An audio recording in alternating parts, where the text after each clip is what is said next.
Hello friends, very good afternoon. कैसे हैं आप सब? होप आप सब अच्छे होंगे।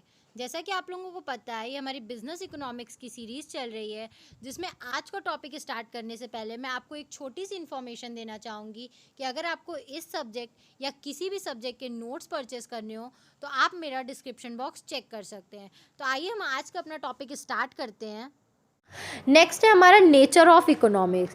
इकोनॉमिक्स का नेचर कैसा होता है, ठीक है। तो पहला क्या है, इकोनॉमिक्स एज अ साइंस। हम लोग अगर साइंस के पर्सपेक्टिव से इकोनॉमिक्स को देखें तो क्या होता है, science refer to a systemised body of knowledge and facts which develops the relationship between cause and effect, ठीक है। जैसे कि साइंस में हम लोग जानते हैं कि हमें एक नॉलेज या जो भी फैक्ट्स होते हैं वो हमें एक सिस्टमाइज तरीके से मिलते हैं, ठीक है, पूरे अरेंज्ड फॉर्म में मिलते हैं, ठीक है। और उसको हम लोग किस चीज़ से रिलेट करते हैं, हम लोग उसको कॉज और इफ़ेक्ट से, चीज़ें हुई और क्यों हुई और फिर उसका इफेक्ट क्यों आया, उस चीज़ से हम लोग क्या करते हैं, उसको अच्छे से रिलेट करते हैं, ठीक है। A subject is considered science if, ठीक है, हम लोग इस सब्जेक्ट को साइंस मानेंगे अगर science it is a systemised body of knowledge which studies the relationship between cause and effect, ठीक है। ये एक सिस्टमाइज्ड बॉडी होता है नॉलेज का। हम लोग इसको साइंस क्यों मानते हैं, क्योंकि हमें इकोनॉमिक्स में भी एक जो नॉलेज होती है, फैक्ट्स होते हैं, वो हमें सिस्टमाइज्ड फॉर्म में मिलते हैं, ठीक है। और इसमें भी हम लोग यही देखते हैं कि कॉज, अगर कुछ हुआ तो क्यों हुआ और फिर उसका इफ़ेक्ट क्या आया, ठीक है। हम लोग इसलिए इसको साइंस बोलते हैं। All the laws are universally accepted, ठीक है। साइंस के जो भी लॉज होते हैं वो हर जगह क्या होते हैं, एक्सेप्टेड होते हैं।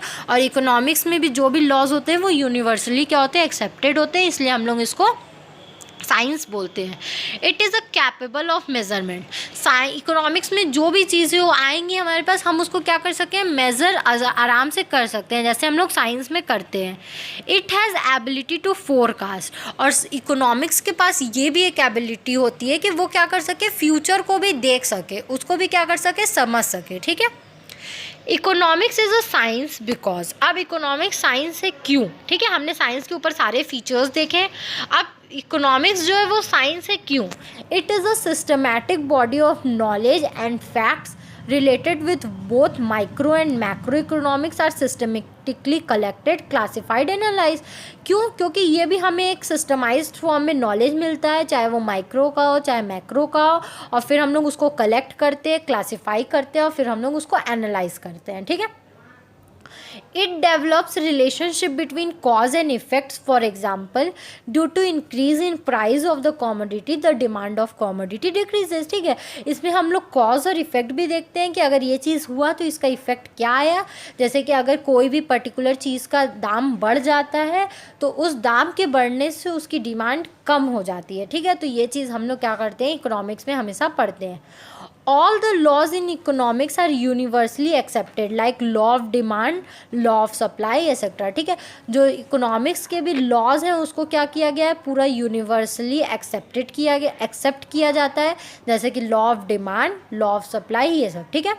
Economics has a scale of measurement, it measured in terms of money. Economics को भी क्या करते हैं हम लोग, पैसे के टर्म्स में मानते हैं। जैसे कि हर चीज़ का मेजरमेंट स्केल होता है, तो इसका मेजरमेंट स्केल क्या है, मनी, ठीक है।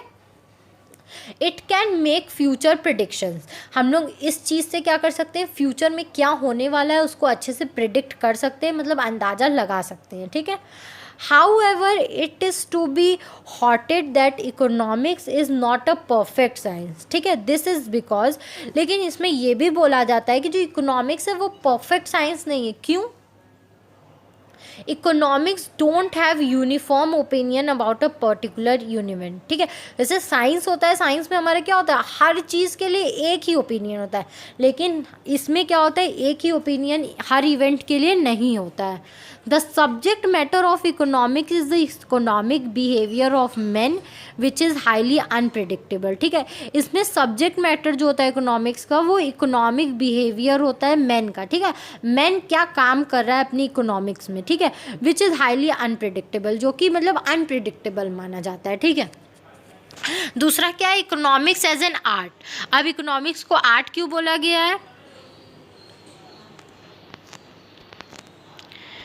को आर्ट्स इसलिए बोला गया है, arts refers to a practical application of knowledge, it helps in solving practical problems. ठीक है, जो भी आर्ट्स होता है वो हमें क्या करता है, जो भी प्रैक्टिकल्स एप्लीकेशन होती है नॉलेज का, जैसे कि हमें नॉलेज बहुत है, अब हमें उसको प्रैक्टिकल मतलब एक रियल लाइफ में उसको कैसे अप्लाइड करना है, ये चीज़ें हमें आर्ट्स बताता है। ठीक है, तो आर्ट्स हमें इसी तरीके से प्रैक्टिकल प्रॉब्लम्स में क्या करता है, मदद करता है। Economics is an arts as it gives us practical guidance to help solve various economic problems. ठीक है, तो इसी तरह हम लोग इकोनॉमिक्स को भी आर्ट्स बोलते हैं। क्यों? क्योंकि ये बहुत सारे लोगों के अलग अलग जो प्रॉब्लम्स होती हैं उनको सॉल्व करने का तरीका हमें इकोनॉमिक्स बताता है। ठीक है, जैसे हमें पता चलेगा कि अगर इस चीज़ के दाम बढ़ गए हैं तो उसको कम करें, ताकि ये गरीब भी ज़्यादा कंज्यूम करता है तो गरीब के लिए चीज़ ज़्यादा बेनिफिशियल है, तो इसके दाम ना बढ़ाए जाएँ। तो इस तरीके से क्या करता है, इकोनॉमिक्स हमारी हेल्प करता है।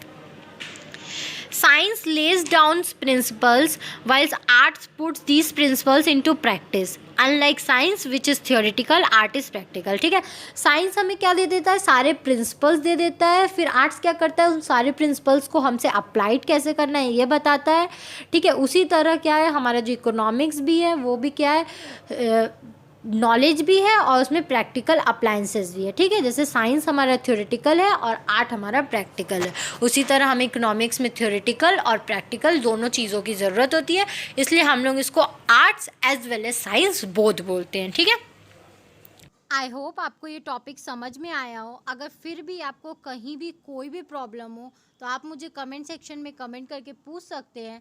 Thank you very much for watching my video and do like, subscribe and share my channel. आपको इस सब्जेक्ट या किसी भी सब्जेक्ट के नोट्स परचेज करने हो तो आप मेरा डिस्क्रिप्शन बॉक्स चेक कर सकते हैं। Thank you.